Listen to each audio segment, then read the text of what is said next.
حضرت جناب سیدنا سری سختی رحمت اللہ علیہ فرماتے میرا دل سخت ہو گیا تھا،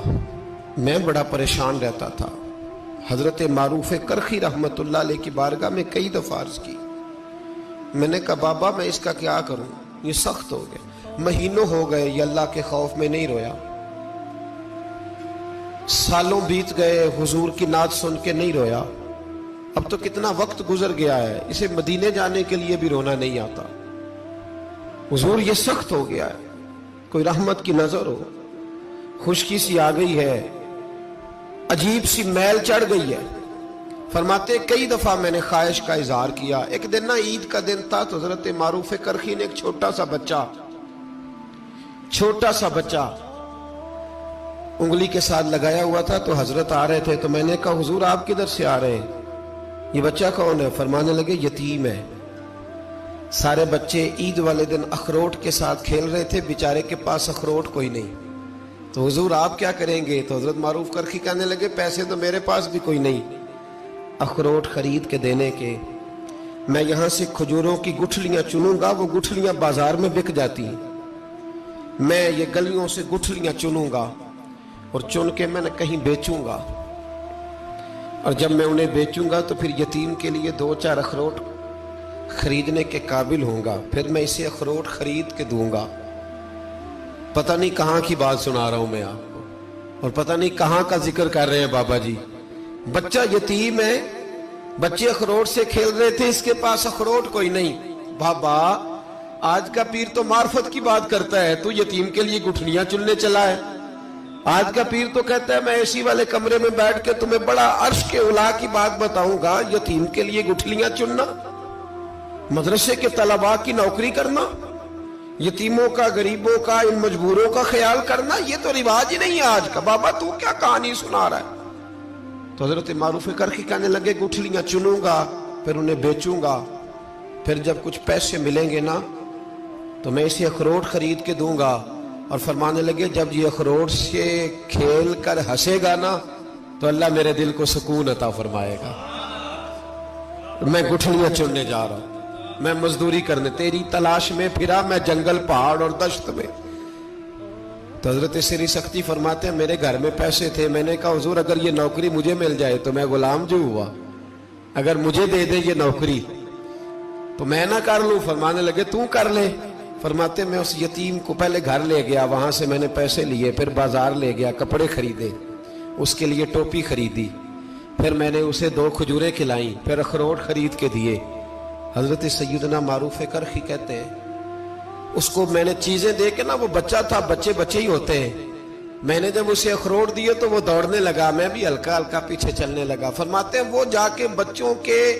گروہ میں مل گیا،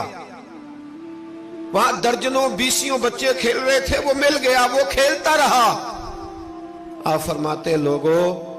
اس دن میرے رب نے میرے دل کو اپنے قرب کی لذت بھی عطا کی، اور میرا دل تھا میرے سینے پر ساری رات، تھا میرے سینے میں میرا دل، پر ساری رات میرے نبی کے قدموں کا طواف کرتا رہا ہے۔ اب نہ لگ گیا ہے، پاک ہوئے تے پاک بھی ملدا ہے، اے بنا پاکوں پاک نہیں ملدا۔ سادے وجود نو تون دے نالوں اکو تولا ٹکڑا دل دا،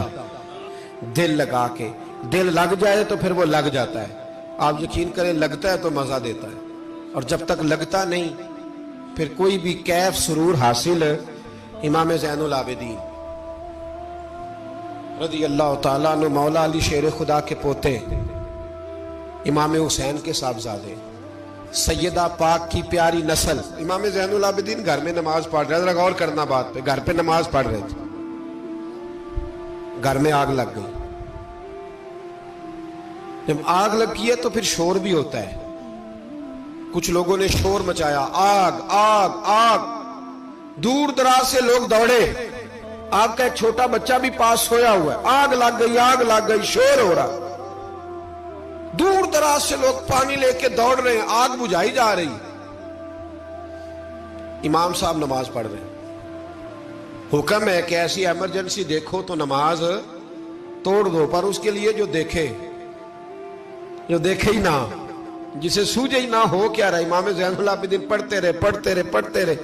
نماز مکمل ہوئی تو آپ کی زوجہ کہنے لگی اللہ آپ پہ رحم کرے، گھر میں آگ لگ گئی تھی، سارا محلہ، سارا گاؤں، سارا شہر ٹوٹ پڑا، بچہ سویا ہوا تھا، آپ نے توجہ ہی نہیں کی۔ تو آپ فرمانے لگے ہلکی سی بن بناہٹ ہوئی تھی میرے کانوں میں، پر میں اللہ کی نماز پڑھ رہا تھا، پر میں اپنے رب کی میں اس کی نماز پڑھ رہا تھا، تیرے عشق کی انتہا چاہتا، تیرے عشق کی انتہا چاہتا، تیرے عشق کی انتہا چاہتا، میری سادگی دیکھ کیا چاہتا ہوں، ذرا سا تو دل ہے مگر شوخ اتنا، وہی لن ترانی سنا چاہتا ہوں، مجھے کیا خبر ادھر کیا ہو رہا، ادھر میں تو اس کے ساتھ میرا تعلق تھا، میں تو اللہ کی بارگاہ میں حاضر تھا، مجھے کیا پتا۔ بی بی کہنے لگی آگ لگ گئی تھی، تو فرمانے لگے بھلی مانس چپ کر، تم دنیا کی آگ بجھا رہے تھے، میں جہنم کی آگ بجھا رہا تھا، تم لوگ اپنے شور میں تھے تو میں اپنے ذائقے میں۔ الذین ہم فی صلاتہم خاشعون، فرمایا یہ لوگ اپنی نمازوں میں عاجزی کر دل لگا کے کرتے ہیں جو کرتے ہیں۔ وہ بڑی خوبصورت مثال ہے، حضرت رومی نے لکھی ہے، بڑی مشہور بھی ہے۔ ایک نمازی نماز پڑھ رہا تھا، میری طرح کا نمازی، مجنو اس کے آگے سے گزر گیا، لیلا کے گھر جا رہا، تو نمازی اتحیات پہ تھا، اتنی دیر میں اس نے بھی نماز مکمل کر لی، تو پیچھے سے جا کے مجنو کا گریبان تھاما، کہنے لگا شرم نہیں آتی تجھے، مسئلے کا نہیں پتا، نمازی کے آگے سے نہیں گزرنا چاہیے؟ تو کہنے لگا یار معاف کر دو، مجنو کہنے لگا معاف کر دو، غلطی ہو گئی، حالانکہ شہزادہ تھا، پر معافیاں کیوں مانگ رہا ہے؟ اس لیے کہ کسی سے دل جو لگ گیا ہے، عاجزی آ گئی، ان کے چل یار معاف کر دے، تیری مہربانی، نمازی ناراض نہ ہو جائے، نمازی بڑے ڈاڈے ہوتے ہیں، کئی دفعہ بڑے سخت ہوتے ہیں، نمازی تھا بڑا پکا، تو وہ کہنے لگا نہیں، نماز خراب کر دی تو نے، تجھے پتہ نہیں آگے سے نہیں گزرنا چاہیے، اور ویسے بھی زمانے کا رواج ہے، جو معافی مانگ لے لوگ سمجھتے ہیں بزدل ہے، یہ بھی بڑا مسئلہ ہے، آپ تھوڑا سا کہہ دیں کہ جب دیکھی جائے گی جو ہوگی، لوگ سمجھتے ہیں نہیں ہے دم کم، معافی مانگ لے سامنے والا بگڑ جاتا ہے، الا ماشاءاللہ، لیکن اس کا مطلب یہ نہیں کہ ہم معذرت کرنی چھوڑ دیں، وہ اگر بری عادت پہ ہے تو ہم نے اپنی اچھی عادت کو قائم رکھنا ہے، تو کہا جناب معاف کر دے، تو نمازی کہنے لگا نہیں تجھے عقل نہیں ہے، نمازی کے آگے سے نہیں گزرنا چاہیے۔ پھر مجنون نے بڑی بات کر دی، پھر ایک عاشق نے عاشقوں والا جملہ بولا، پھر ایک محبت کرنے والے نے بڑی بات کی، کہنے لگا یار نمازی میں تو معافی مانگ رہا ہوں تو نہیں دے رہا، چل ایک سوال کا جواب ہی دے دے کہ میں تو عورت کے عشق میں جا رہا تھا، مجھے تو نظر نہیں آیا کہ تو نماز پڑھ رہا ہے، میں تو بی بی کے عشق میں تھا، مجھے تو نظر نہیں آیا، تو بتا تو رب کے عشق میں تھا، تو مجھے کیسے دیکھ رہا تھا، میں تجھے کیسے نظر آیا، حالانکہ تو اللہ کے عشق میں کھڑا تھا، مالک حقیقی کی محبت میں تیری میرے اوپر نظر کیسے پڑ گئی، میں تو عورت کے عشق میں تھا۔ اب نمازی صاحب شرمندہ ہو گئے، مجنو کہنے لگا آج کے بعد جب رب کی بارگاہ میں کھڑے ہونا نا تو والذین آمنوا اشد حبا للہ، پھر نماز کے لیے نہیں، اس کے پیار میں بھی کھڑے ہونا، دل لگا کے